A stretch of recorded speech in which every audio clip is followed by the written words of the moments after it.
Le docteur Robertson McQuilkin, pendant qu'il exerçait la fonction de président de l'Université de théologie et du séminaire de Columbia, au sommet même de sa carrière, au point culminant de son succès, à l'apogée même de son ministère, a découvert que sa femme avait la maladie d'Alzheimer. Et le docteur McQuilkin dit, « Je me suis trouvé face à deux appels divins. Le premier, être le président de deux écoles, et le deuxième, être le mari de ma Muriel bien-aimée. Je ne pouvais pas faire les deux. » McQuilkin continue, il dit, « Il ne m'a pas fallu trop calculer pour démissionner de mon poste et me consacrer complètement à ma bien-aimée, ma femme Muriel. » McQuilkin continue, il dit, « C'est une affaire d'intégrité. 42 ans plus tôt, j'avais promis d'être là pour ma femme, pour le meilleur et pour le pire, jusqu'à ce que la mort nous sépare. » Il dit depuis que cette chose est arrivée, Muriel fait ma joie. Elle a été et sera toujours ma joie. Il dit, je ne suis pas forcé de m'occuper d'elle, c'est une joie. C'est un grand honneur avec une personne si merveilleuse. Écoutez ce qu'il dit sur la page 52, et je cite. On dit que l'amour s'envole s'il n'est pas réciproque et mutuel. Si le partenaire ne communique pas, s'il ne fait pas sa part de travail ou si ce n'est pas physique. Quand j'entends la litanie de l'essentiel pour le mariage heureux, je retranche ce que ma bien-aimée Muriel ne peut plus donner dans la relation.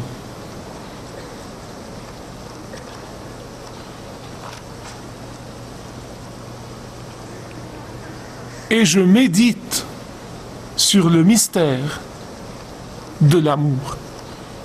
C'est ce qu'il a dit. Bien-aimés, écoutez-moi attentivement. Je ne suis pas historien, mais je suis étudiant en histoire. Peut-être qu'il n'y a pas une génération qui eût été témoin d'un changement total et absolu et radical dans la culture comme la nôtre. Et voilà pourquoi ce message est très important. C'est la troisième et la dernière partie de la série intitulée « La vérité sur l'amour », de ce manifeste d'amour qui est souvent utilisé dans les mariages, mais qui est rarement pratiqué et compris. L'apôtre Paul continue pour ajouter 6 couleurs de plus à ce spectre. Nous avons vu dans le dernier message qu'il nous donne essentiellement 15 couleurs pour un arc-en-ciel, pour un portrait, pour un spectre. Et c'est un portrait d'amour. C'est effectivement le portrait du Seigneur Jésus-Christ lui-même. Et si vous n'étiez pas là, prenez la bande parce que nous avons étudié 9 de ces couleurs. Et aujourd'hui, nous allons étudier les 6 couleurs restantes. Nous allons commencer au verset 6. Nous en étions là dans le dernier message. Je vais parler maintenant du numéro 10. L'amour ne se réjouit pas de l'injustice. 1 Corinthiens 13, 6. L'amour ne se réjouit pas de l'injustice. Nous le voyons, comment le bien est appelé mal et comment le mal est appelé bien. Nous voyons comment le juste est appelé faux et le faux est appelé juste. Nous sommes témoins, nous voyons de nos propres yeux comment notre culture substitue l'obscurité à la lumière. Nous voyons comment l'intégrité fait place à l'opportunisme, comment la loyauté fait place à l'utilitarisme, comment l'engagement fait place à la commodité. Nous le voyons se réaliser de nos propres yeux. Et voilà le problème, bien-aimés, cela nous engourdit. Cela nous engourdit à l'égard de comprendre le sens biblique de la loyauté et de la fidélité et de l'amour. Parmi les croyants, qu'est-ce que c'est que se réjouir de l'injustice? Oh, nous l'appelons bavardage innocent, nous l'appelons échange d'informations, nous l'appelons recherche de renseignements, alors qu'en réalité, nous nous réjouissons des péchés des autres. Écoutez-moi attentivement. Il y a une chose sur les commérages que vous ne devez jamais oublier, que vous devez bien comprendre. Les commérages n'existeraient pas s'il n'y avait pas un auditoire avide. Si quelqu'un vient vous voir avec un racontard alléchant et que vous dites à cette personne « Je ne veux pas l'écouter, je refuse de l'écouter » ou « En as-tu parlé à la personne concernée » ou « Allons ensemble parler à cette personne ». Si tous les croyants pouvaient faire ça, les commérages finiraient. La plupart du temps, les commères ne veulent pas faire ça. Ils n'aiment pas la confrontation. Quand l'amour du Christ, écoutez-moi, quand l'amour du Christ est répandu dans nos cœurs, et cela jour après jour, nous ne nous réjouissons pas de l'injustice. Nous ne voulons pas nous réjouir du péché. Et notre réponse au commérage sera « Je ne permettrai pas à mes oreilles, je ne permettrai pas à mon âme de devenir le dépotoir du mal du commérage. » Mais voilà le problème, écoutez-moi, voilà le problème. Il y a beaucoup de chrétiens qui prennent ce péché à la légère. Ils le prennent à la légère. Alors qu'en réalité, le péché du commérage est destiné à dévoiler la faiblesse de quelqu'un. Il est destiné à dévoiler le péché de quelqu'un. Des faiblesses et des péchés dont la personne n'est peut-être pas consciente. Donc en réalité, nous nous réjouissons de l'injustice. Et l'amour, dit Paul, ne se réjouit pas de l'injustice. Pourquoi ? Parce que le cœur même du commérage est de jubiler à la vue des faiblesses et des péchés des autres. Et puisque le péché nuit à Dieu, et puisque le péché est une offense à Dieu, nous serions en train de nous réjouir de l'injustice. Et voilà ce qui fait du commérage un péché. Je veux que vous m'écoutiez bien. Si vous ne pouvez pas dire une chose à une personne, ne la dites pas sur cette personne. Moïse avait un frère et une sœur, Aaron et Myriam.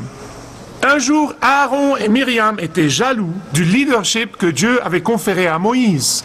Et au lieu de le lui dire, Aaron et Myriam ont commencé à faire du commérage partout sur la femme de Moïse. Et Dieu, dans sa colère, les a frappés de lèpre, jusqu'à ce que Moïse ait intercédé pour eux, et ils ont été guéris. L'amour ne se réjouit pas de l'injustice. Numéro 11. L'amour se réjouit de la vérité. Quelle est la vérité? La vérité n'est pas la vérité factuelle. C'est-à-dire, ça c'est un fait et ça c'est une fiction. Vous rappelez-vous en classe de philosophie, vous savez, le professeur apporte une chaise et dit « Qu'est-ce que c'est ?» Et quelqu'un dit « Une chaise ». Non, ce n'est pas une chaise. Et nous passons 1 heure à discuter si c'est une chaise ou non. Non, mais que ce soit une chaise ou non, ils font vraiment ça en classe de philosophie. Mais écoutez, Paul ne parle pas de la vérité factuelle. Il parle de la vérité de la parole de Dieu. Il parle de la vérité de Dieu. Il parle de la parole révérée de Dieu. Je sais et vous savez que si vous êtes dans la vérité, les faux maîtres et les faux enseignements vous briseront le cœur. Et s'ils ne vous le brisent pas, il y a quelque chose qui ne va pas dans votre foi. Et l'amour ne doit jamais, jamais, jamais tolérer ou supporter les fausses doctrines. Maintenant, il y a des personnes qui pensent que l'amour veut dire être indifférent au mépris flagrant de la vérité. Certains pensent que l'amour veut dire être indifférent à la marginalisation de la vérité que nous voyons partout autour de nous. Ce n'est pas ce que dit l'apôtre Paul. L'apôtre Paul dit ici, bien que vous deviez aimer ceux qui sont dans l'erreur, vous ne devez jamais dire, eh bien, parce que je vous aime vraiment, ce que vous croyez n'a pas vraiment d'importance. Si, c'est important. Parce que ce qu'une personne croit fait toute la différence entre passer l'éternité au ciel ou en enfer. C'est important. Dites-moi, je vous prie, comment au nom du ciel, vous voyez quelqu'un sur le point de sauter d'un immeuble de 10 étages et vous lui dites, eh bien, tu sais, parce que je t'aime, je vais te laisser faire tout ce que tu veux, tu sais, c'est ta vie. Quel genre d'amour est-ce? quel genre d'amour est-ce? Et pourtant, il y a des gens qui pensent que l'amour veut dire passer sur la vérité, fermer les yeux sur la vérité, oublier la vérité. Et la Bible dit l'amour se réjouit de la vérité. Et nous devons leur dire que nous les aimons assez pour leur dire qu'ils ne peuvent arriver au ciel que par le mérite de Jésus-Christ et non pas le leur.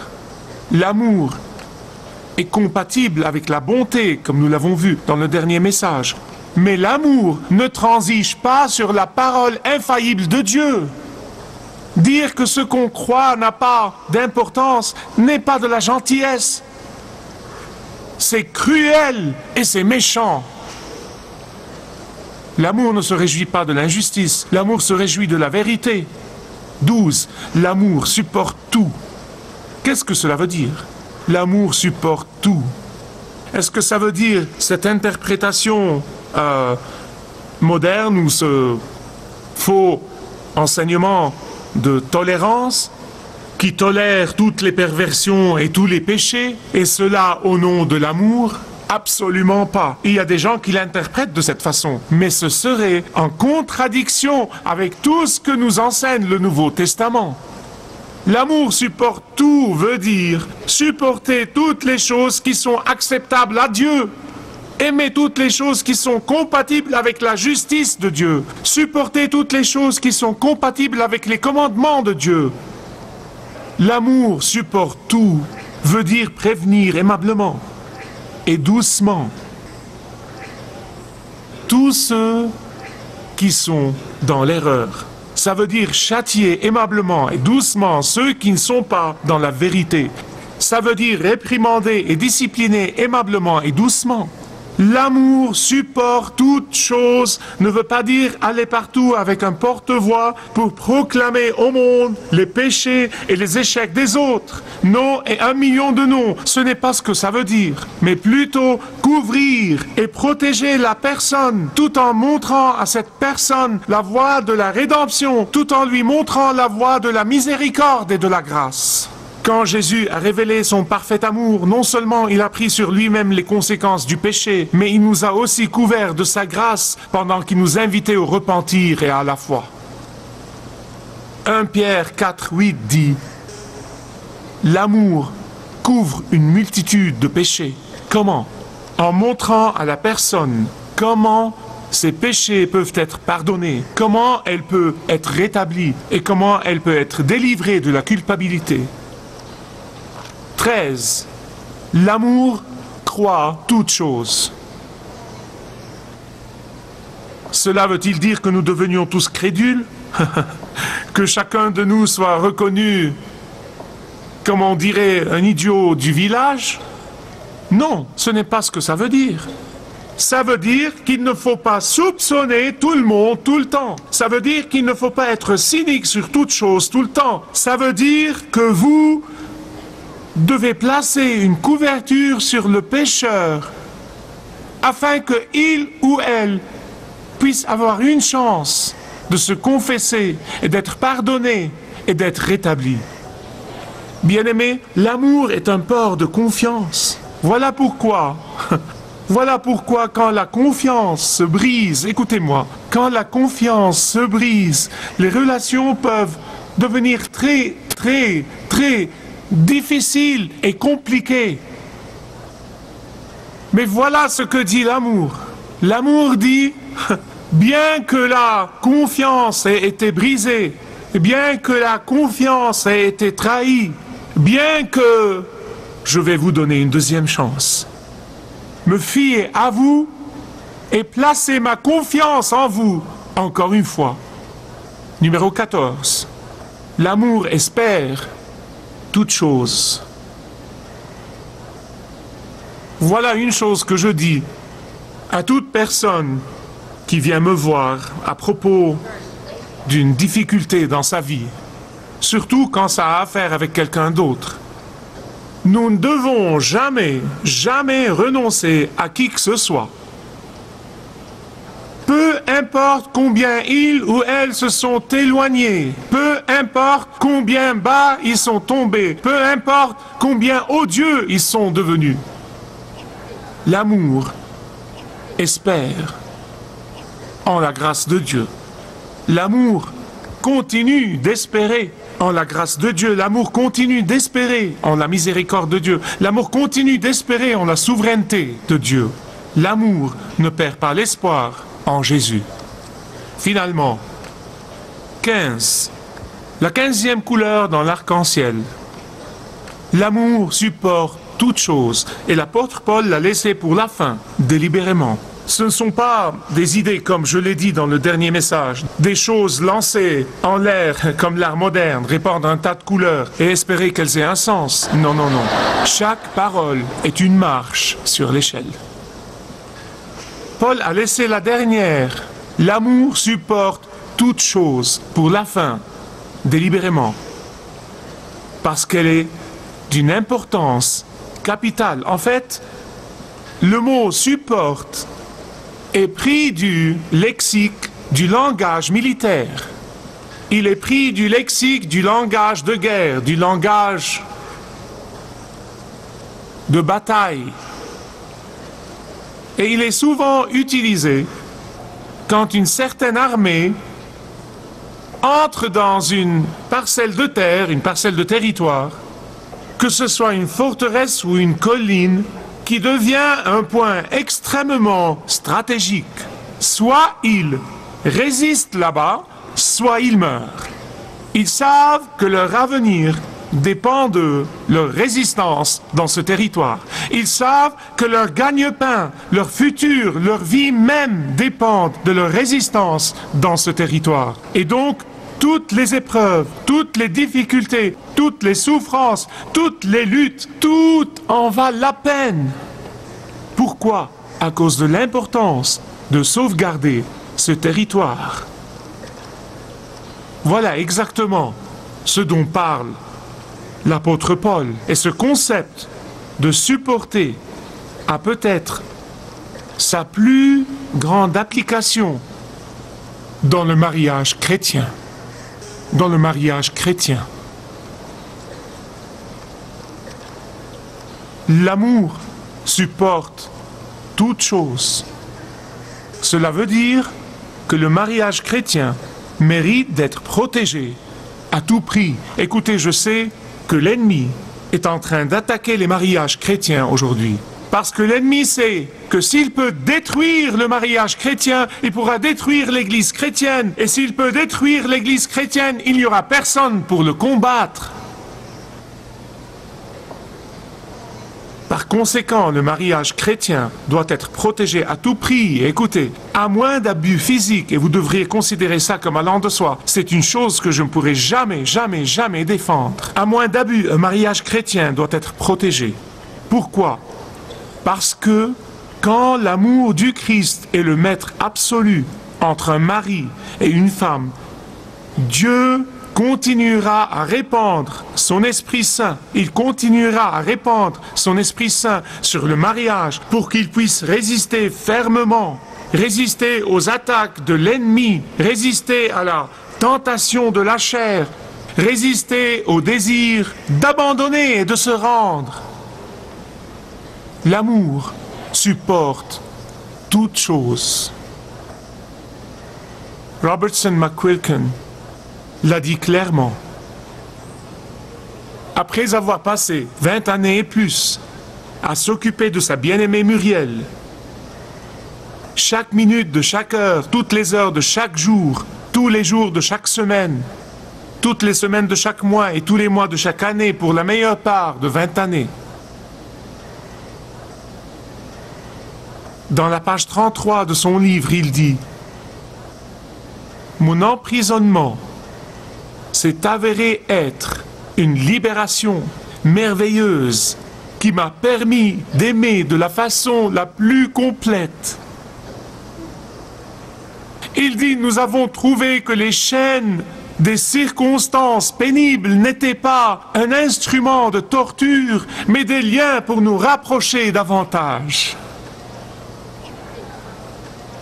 Il continue et dit que la dépendance totale de sa femme envers lui, son impuissance totale et son amour sacrificiel pour elle lui ont fait voir notre dépendance envers notre Père céleste, notre impuissance absolue sans lui, avec toutes nos vantardises, même notre souffle est entre ses mains. Et nous sommes impuissants, nous sommes complètement dépendants de lui. Et c'est lui qui nous retrouve avec son amour sacrificiel. D'abord, il nous pardonne, puis il nous sanctifie, ensuite il nous prend à la gloire. Nous sommes complètement dépendants de lui. Dans les derniers versets de 1 Corinthiens 13, l'apôtre Paul continue et dit, dans ce magnifique manifeste d'amour, qu'au ciel, nous n'aurons pas besoin de la foi. Pourquoi avons-nous besoin de foi? Maintenant, nous avons besoin de la foi car nous ne voyons pas Jésus physiquement de nos propres yeux. Mais au ciel, nous n'aurons pas besoin de foi parce que nous le verrons face à face. Au ciel, nous n'aurons pas besoin de Bible. Pourquoi n'aurons-nous pas besoin de Bible? Parce que la parole même de Dieu, le Logos de Dieu, le Seigneur Jésus-Christ, sera physiquement avec nous. Il continue en disant qu'au ciel, nous n'aurons pas besoin de dons spirituels. Ils deviennent inutiles. Voilà pourquoi il est important pour nous de nous en servir maintenant. Parce qu'au ciel, ils ne nous serviront à rien. Mais l'amour restera avec nous au ciel. Il restera avec nous au ciel.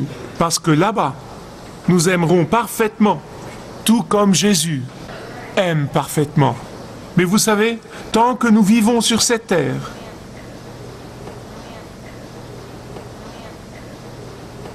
le Christ désire répandre son amour sacrificiel dans nos cœurs pour que nous nous aimions les uns les autres.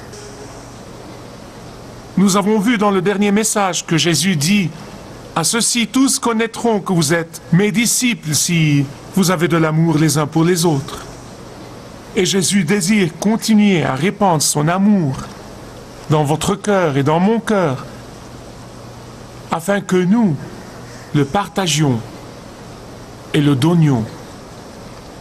Tout au long de cette courte série de messages, il y en avait 3, vous m'avez entendu dire dans chaque message que l'amour sacrificiel, le vrai amour sacrificiel ne peut pas être fabriqué, que l'amour sacrificiel ne peut pas être inventé, que l'amour sacrificiel ne peut être que reçu puis partagé. Et c'est exactement le fond du message aux croyants. Peut-être que quelqu'un ici aujourd'hui a besoin de descendre ces allées et dire « Seigneur Jésus-Christ, j'ai besoin de toi.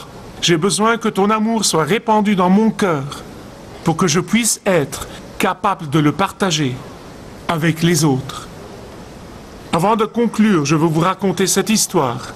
Elle a eu lieu en Angleterre pendant le règne d'Oliver Cromwell, le protecteur d'Angleterre. Un jeune soldat a été condamné à mort par Oliver Cromwell. Et la décision a été prise pour tel ou tel jour.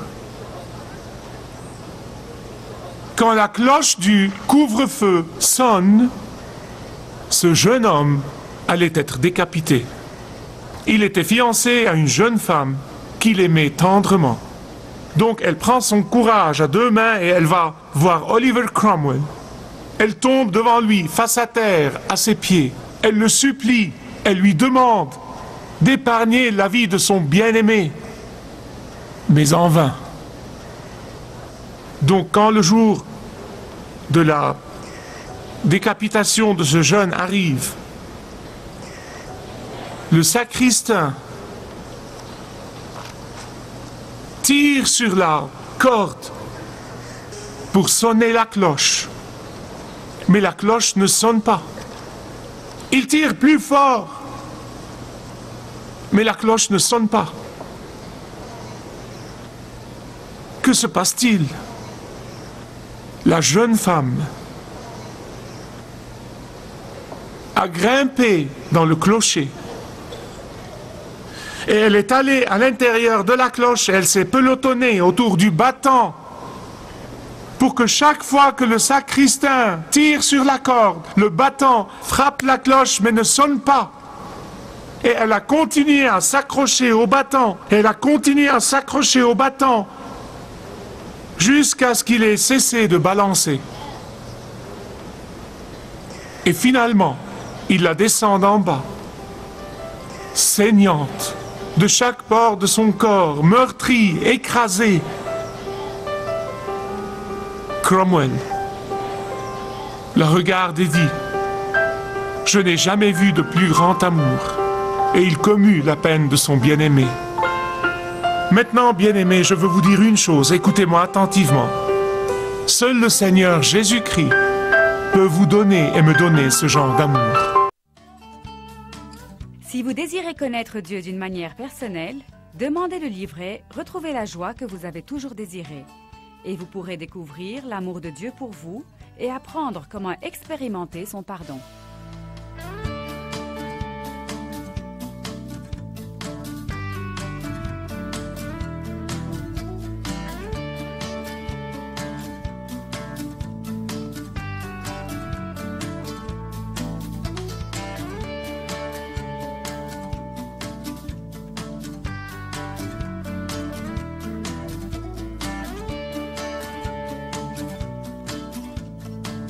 Si vous avez une relation personnelle avec Dieu et vous êtes intéressé à marcher plus intimement avec lui, demandez le livret « 7 pas sur le chemin de la foi » qui vous guidera dans une relation plus profonde avec votre Père Céleste. Demandez votre livret gratuit.